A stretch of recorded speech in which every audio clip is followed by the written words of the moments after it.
All this national motocross action is proudly brought to you by TRP Distributors, Cannabis Energy Drink, and their associate sponsors.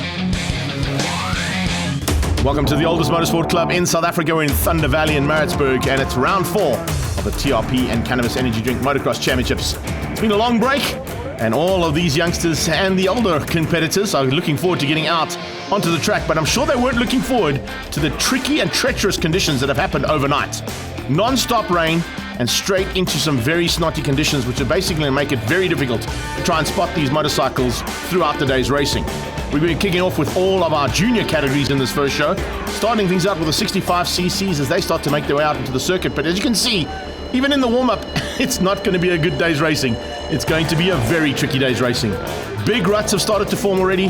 There's a lot of brake bumps out there and lots of mud to contend with. And it's going to make it even more difficult for these riders to try and keep upright, especially the juniors, because they always take a huge amount of strain, particularly when the conditions are not ideal. Not ideal for our TV crew either, or for the live commentator Len van der Westhuizen. But let's catch up with him and find out what his thoughts are on the day and what these riders are going to have to do to stay upright and stay in contention. Certainly challenging times here. It's one goes back in the years. This track there, unless they've had lots and lots of sawdust put down into the soil and churned up there in preparation there, it'll be very difficult there. That sand will keep churning up there, and of course the traction will be minimized. But the guys, if looking at them so far, including the 65s that have gone through their practice, they're managing it okay, so not too bad at the moment. It's still rideable, the 1.8k circuit there at the moment. We've got the high school kids out there, and they're thriving, they're absolutely loving it there, throwing those 1 to 5s around. So at the moment, it's got to be said there, although we've had rain right through the night there, it's tricky, but the guys seem to be handling it. But we wait and see how things materialize during the course of the day. I don't know how much better they're going to get, Len. I can tell you it's not looking good out there at this stage. The youngsters on the 65cc's and the 50cc's are going to take a lot of strain with these big ruts that have formed. You can see already just in the practice sessions how difficult it's been. Time to get a coffee quickly before we get into racing, and we're going to start things up with the 65cc's. A big battle expected at the front end of this field because there has been some incredible racing in the first 3 rounds. Blade Tilley, Aidan Henley all at the front end, and look out as well for Cruz Martin. Sven Larsen has been up there as well. Let's see whether or not they're going to be able to do it now as we go into green flag conditions and get ready for the start as these guys move up into the gates for their heat. This is what they're trying to do. Keep warm, keep dry, keep the mud out of your eyes. Let's see who's going to have what it takes down towards turn 1, Bridgestone corner, and who's going to get the whole shot in these very tricky conditions. Right, we're ready to go. The Prepsol boys are going to be working hard after this. But let's see what's going to happen now for this race, and the 15-second board changes to 5. Ladies jumping out of the way or making their way out of the gates. Oh, someone's stuck in the gates there. But as they head towards turn 1, it's sideways, and there are some bikes about to get out of shape there big time. Blade Tilley's the one rider who's gone down, the championship leader, and look at that. Larson goes to try and avoid him. Unfortunately, clips another rider and takes them out. I think Daniel Brindley might be in there as well. But at the front end, let's see who's got what it takes now to lead things out at this stage. Oh, good start from the 4-2. You can see Chris Brindley just trying to get away. Oh, coming through the field rapidly, though. Trying to pick up on those numbers as they go into the muddy sections, going over their build-it jump, down towards the Cannabis turn, coming through the TRP section as well. They're great bit of riding. And looks like our crasher has actually got up. So we'll keep an eye on the progress that Blade Tilley's able to do. Aidan Henley going to be coming along for the ride as well. But at this point in time, it's Chris Brindley who leads things out. He's just trying to get away from the rest of this pack. Brody Bircher up there too. He unfortunately was also one of the riders that went down. So a bit of a crash there for the local man. He would have been definitely in for a chance to be at the front end. And there you can see the guys just battling to get through. Oh, nice move there from Daniel Brindley, just trying to avoid the rider who's gone down. But this is what it's all about for 65s. Can you imagine what the 50s are going to be like if the 65s are taking this much strain? Not easy at all. Blake Frost is back up and riding as well. Just saw the 29 bike in the background there. Slowly but surely, looks like lead has changed. Yes, the lead has changed there. So it looks like Chris Brindley's dropped back into second place. Yeah, look up the road. Is that there? Right on, well, third place at this point in time is Blade Tilley. So he's slowly but surely making his way through, and conditions haven't really affected his ability, that's for sure. 22 coming through there, Nickel Smith. Also a man who normally runs at the front end. Oh, he's running at the front right now. That is the new leader. So Nickel Smith is at the front, and he now controls things there from the front end. 19 coming through there, Riley Rocha, and there comes Tilley. Wow. Blade Tilley just eating up the pack. Slowly but surely made his way through up to now. 4th place overall. 518, that's 418, I beg your pardon. That's Cruz Martin. Cruz Martin with a bit of a problem. He's been able to get back up. Fortunately, some dads out there helping out to get the bikes back up and running. But you can see, where do you go? Where is the line? That inside line is the only line down into the OGO corner. Until he's at the front now. It's taking him less than about a lap and a half to get to the front end. Brilliant riding from him. Riley Roker now up in a second by the looks of things, and fighting hard there with Aidan Henley. Watch out for Casey Tilley coming through the field as well. Oh, problems. Roker's made a mistake. That's going to give an opportunity here to the other two riders to catch him. Yeah, it's going to be very close. Very, very close indeed. Sven Larsen also making up some ground now. After having gone down earlier on, he's going to have to work even harder to try and stay up with a chance of getting to that top five. Is where you want to be. The 51 bike, Aidan Henley coming around the outside. That's a move around Casey Tilley, possibly up into third place. Here's your leader. Brilliant stuff here from Blade Tilley, just keeping it upright. In fact, staying up on those pegs as much as possible. Trying to make the bike do the work as opposed to the body. They're on the sideline, being told, think about it. Don't make any crucial mistakes right now, because that could be costly. Who do you think that was? Good idea. If you could spot a number, you're better than me. But it's not easy out there, and I'm not quite sure how these guys are actually getting around the track. Taking the wide line there. Maybe we'll get a number this time. Yes, I think it was 418 Cruz Martin. So Cruz Martin just taking a slightly different line through that OGO corner. The lines that this man is finding, no one else is. Blade Tilley just eating up the rest of the pack of riders and doing a superb job of staying upright after a small incident at the front.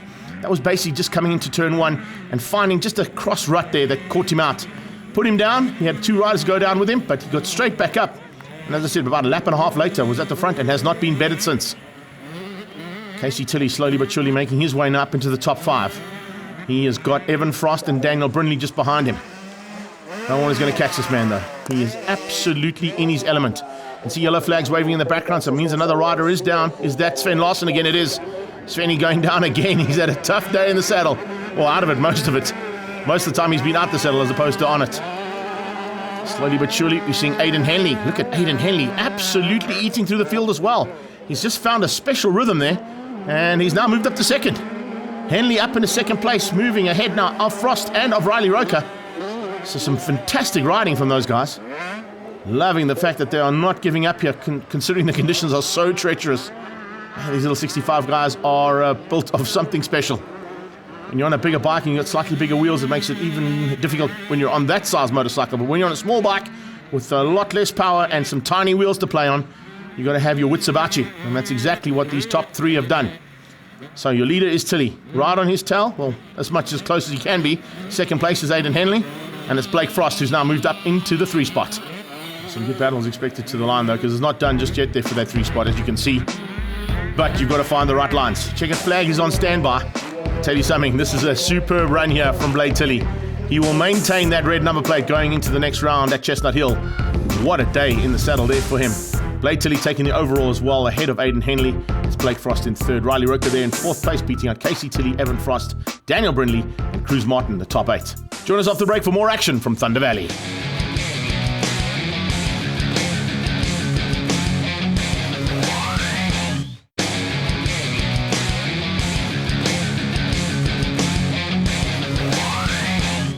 Welcome back to the Peter Maritzburg Motocross Club down in Maritzburg, and I can tell you something, conditions have not changed. We thought we might get a little bit of sunshine at some point in the day, but the rain has stuck around and it looks like it's here for the entire day. And it's going to mean that these boys are going to have to fight hard now in the 85cc's and Pro Minis combined. 5-second board about to drop. Gates are going to drop as well. Stand by for who's going to get the whole shot. Heading down towards turn 1. What a start. Out of the gates so you can see just how hard they're pushing. And it's going to be a big fight on there with Trey Cox. Local man trying to squeeze through. In fact, he's actually got to the whole shot position and leads things out.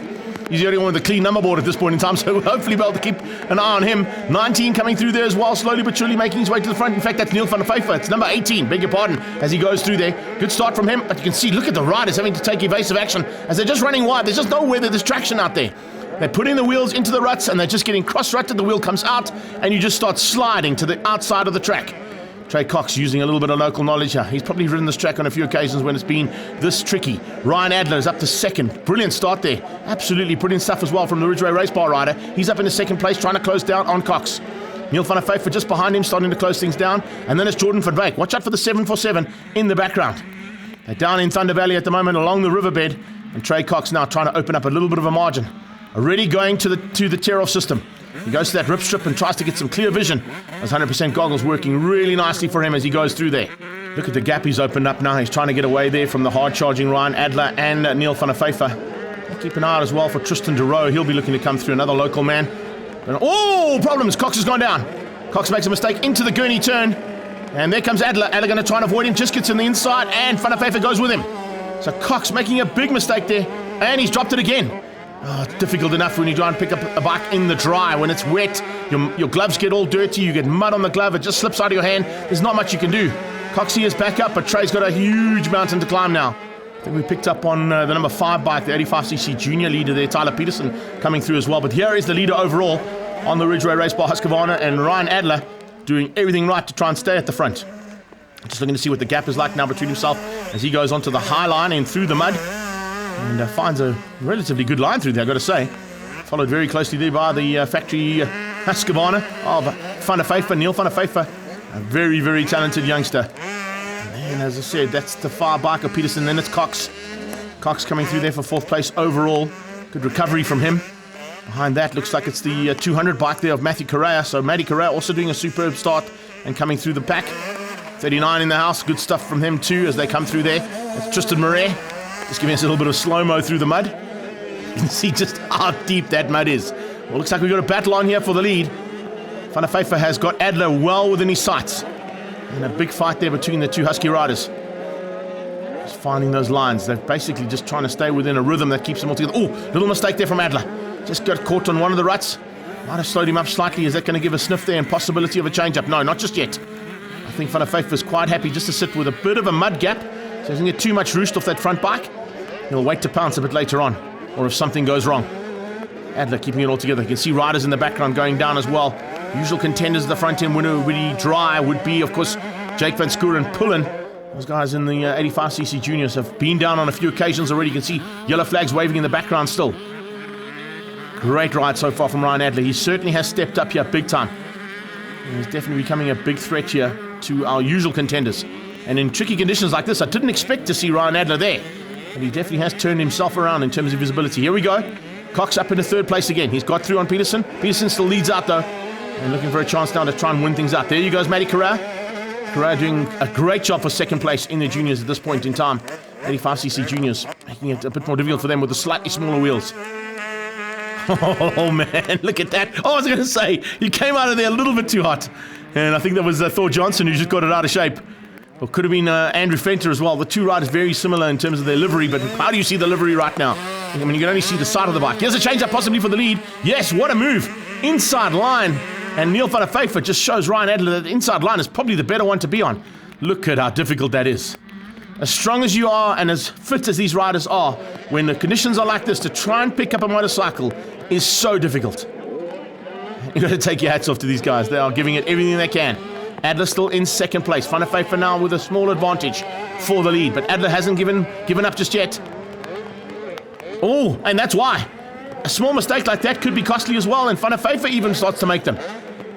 It's not easy conditions here at all. And oh, there's the number 5 bike. That is the leader of the juniors. Tyler Peterson with the problem as well. So he could possibly lose his lead there. He had Caden Visa and Matty Correa right on his tail looking for a way through. Let's see whether or not he's able to get that bike going again. Top 2 just maintaining a nice little rhythm and maintaining the gap between themselves as well. Slowly but surely coming through here. You can see Cody Goosen and Tristan Murray. But Adler just hasn't had an answer. Since he lost the lead, he's had to sit behind the 18 bike there. Oh, 37, Trey Cox goes down, trying to use that inside line. Not quite ideal, but Coxie gets it up, fortunately, relatively quickly, and gets himself back up into contention. He'd made up a lot of ground to close in on the top 2. And then a small mistake like that drops him back. Has to do it all over again. And doing it all over again as you come over the asterisk turn. This is Jordan van Wyk coming into the pit box area. I think he's looking for some goggles. Oh, no, he's been sent straight back out again. I don't think there were any goggles available. You think it's difficult enough to ride in these conditions without goggles. You got to try and ride with them when they're all completely mudded up like that man's is. Oh, going down the 123 bike. Not the way you want to be doing it. Ashton Martin just getting it out of shape there, unfortunately, and straight into a face full of mud. Running wide here. Is that the 7 bike? Yes, it is. Caden Visa.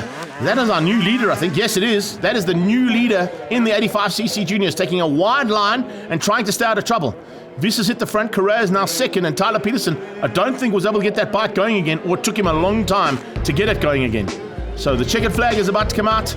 The win in the 85cc juniors goes to Caden Visa, and across the line, Neil van der Pfeiffer will be taking the win in the Pro Minis. There's Visa. I don't even realize he's taking the win. Van der Pfeiffer takes it from Adler and Cox, and Jordan van Wyk in fourth. It was Visa from Correa, Fenter and Kasim Hassim finishing up in the top four for the juniors. Join us off the break for more action from Thunder Valley here in Maritzburg.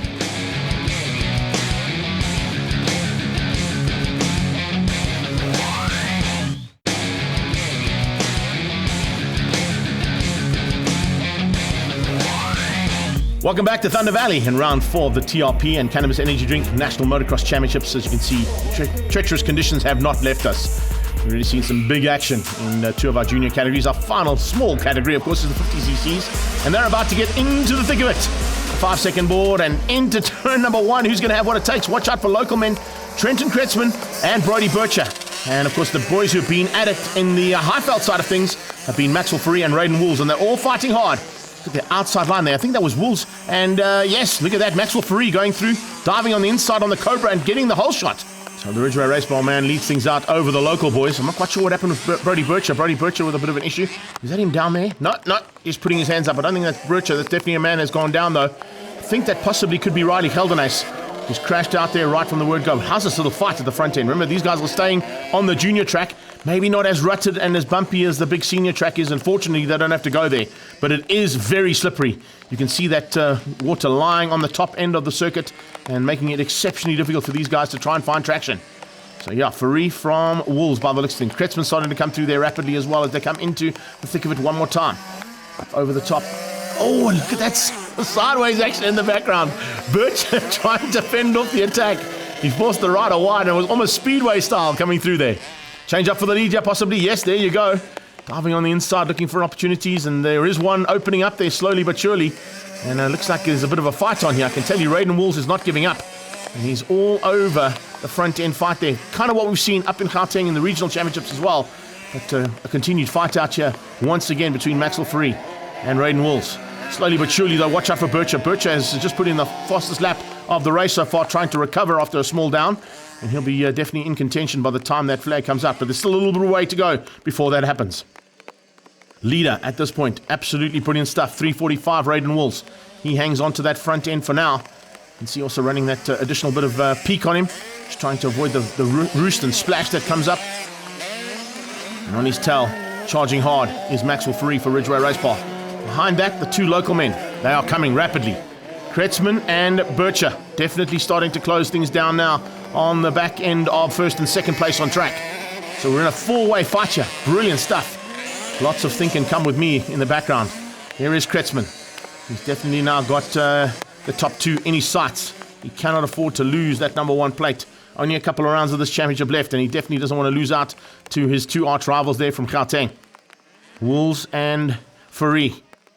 And looks like absolutely amazing ride here from him so far. Raiden Wools has had a phenomenal season so far. Here we go. Possible change up for second place. Wools hanging on there. The fast house man just at the front end. But look in the background. Looks like a rider might have gone down. And as he comes into the big turn, let's have a look and see if it's going to be Fourie who's in second. Yes, it is. But look there, right on his tail. Absolutely brilliant stuff. Kretzmann is now onto the back end of the 555. The number 1 bike all over 555. And it's I think its days are numbered there. Rider down, is that Cassie Van Sel by the looks of things? Could be. Oh, apologies for the moms and dads running side by side, trying to get through. They're all trying to, of course, help out the riders who have gone down. 47 Chloe Udendal out there. Good run there from the young lady rider.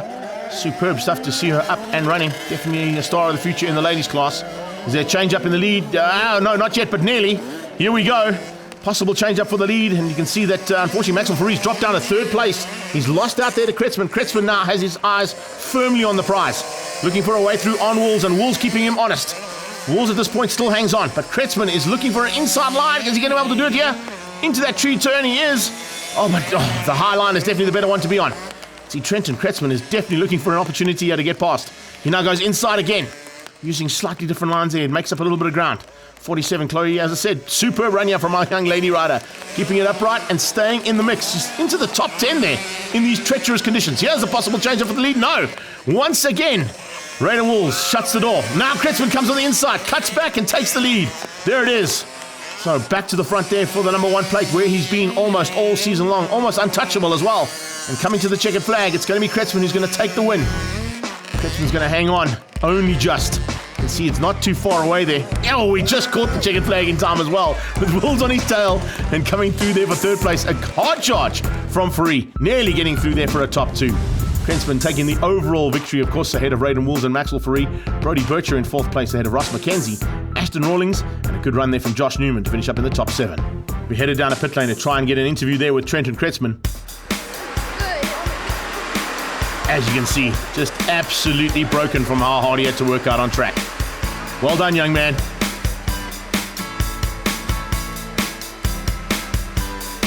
Just shows you how hard these youngsters had to work today and how cold it is. Trying to warm those hands up again to get him ready. Oh, man.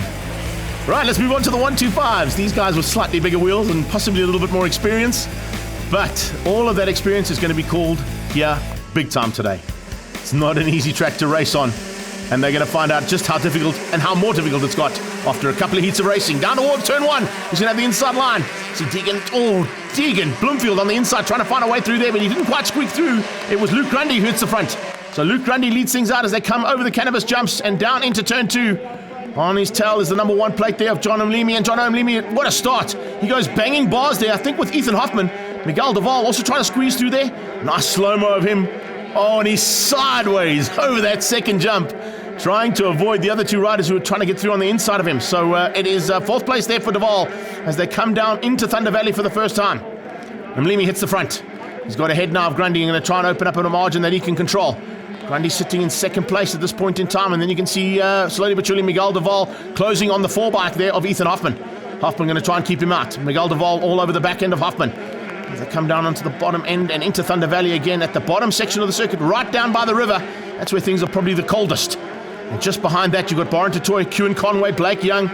Callan Broski didn't get quite the start he wanted, but he's now moving himself up into a top 7. And it's Garrick Henley, who's now just inside the top 10, just ahead of Bryce Peterson. That's how they all start to come flying through here as they head down towards Gurney. Who is who in the zoo? The only time you get to see them is when they ride away. You can see the back of their jerseys, not that too difficult to spot. Grundy, though, ahead of Hoffman, and a rider down. Oh, that looks like a big one. It's one of the Yamaha riders. It could be Brees Romans, I think. Brees Romans holding that shoulder, possibly an elbow or a wrist injury there for him. Hopefully not too bad, and he can get back up and riding, or possibly in time for the next one. But that's what can happen in these conditions. One wrong move, and it can go horribly wrong. Miguel Duval trying to use some of that international experience he's gained over the last couple of seasons, having been on international duties on a few occasions. Grundy just closing things down. Luke Grundy, of course, definitely wants to be the man at the front end and beat out Mlimi. Hoffman starting to cook that bike. Look at the bikes. Look at how those radiators are having to work double time now to try and keep the bikes cool. Oh, off the track. 37, where are you off to, buddy? Kewan Conway, keep it on the right-hand side. He eventually gets back on track. But Conway just getting forced off the jump there with a little mistake as he landed. Oh, another mistake here as well from the 12 bike.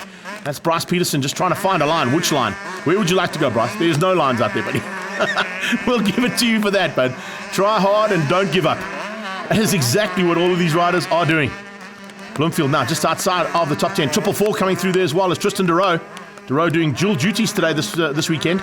Doing a superb job in both of his classes. And he's just outside of that top 10 as well as Tristan DeRoe. Now we can see further back, that's the rider who went down. So he was able to get back up and riding. I think that might have been Eben van Rooyen, actually, to be very honest with you. Now, top 3 coming into effect here. Ethan Hoffman trying to close things down on the 2nd place. Grundy. Grundy has not been able to catch the front end, and Mlimi controls it. Miguel Duval slowly but surely closing in. 4-way battle. And there's only about 15 seconds between them. That's brilliant stuff, considering the conditions that we're racing in. Can't believe that they're able to run the pace that they're running here. Mlimi's finding some really good laps in here.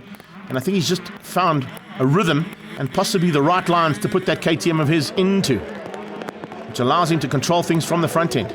He's also had a bit of international experience. Remember, he's been training hard there with the boys from Uganda. And Grundy's been training hard. He's turned his whole season around. He's loving life in the wet. Haven't seen Luke Grundy in this kind of form for a long time, and it's always great to see a rider stepping up and turning his luck around ever so slightly. The 12 biker Bryce Peterson has also turned his luck around. He's been able to get back up and riding, and he's now into the top 10. Top 2 though, and there's no answer just yet from Grundy. But maybe he's waiting for a little bit later on in the race. Doesn't want to show his cards too soon. Looks like we might have lost Ethan Hoffman and Miguel Duval, and they've dropped back into the clutches of the 101 of Baron Tatoy. So this is how difficult things can be. But if you look at John O'Mlini, is it really that difficult? Because he seems to be in a class of his own, and his fitness is definitely helping him out of it. Rider down again, once again, Eben van Rooyen. The same man who's been down 3 or 4 times, and there's been a couple of riders like that today. He's not the only one. Do you think that change of surface flag is... No, it's not. It looked like a change of surface flag because it's so dirty. It's actually a yellow flag waving there to warn the riders of the downed rider just around the corner.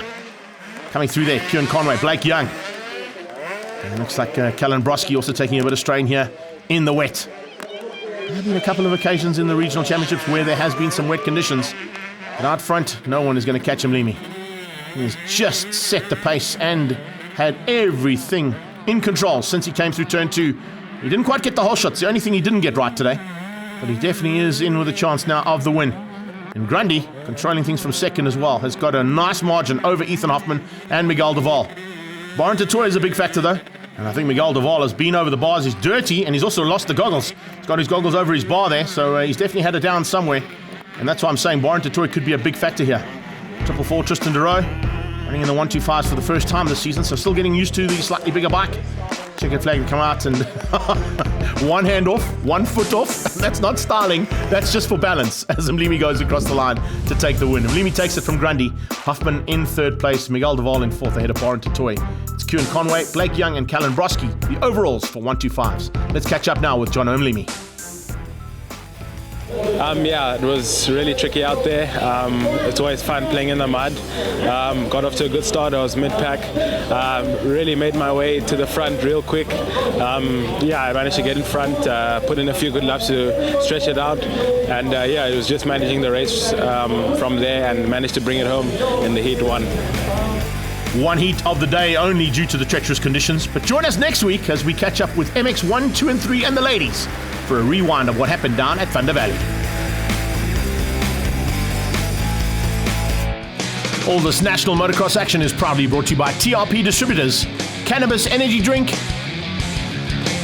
and their associate sponsors.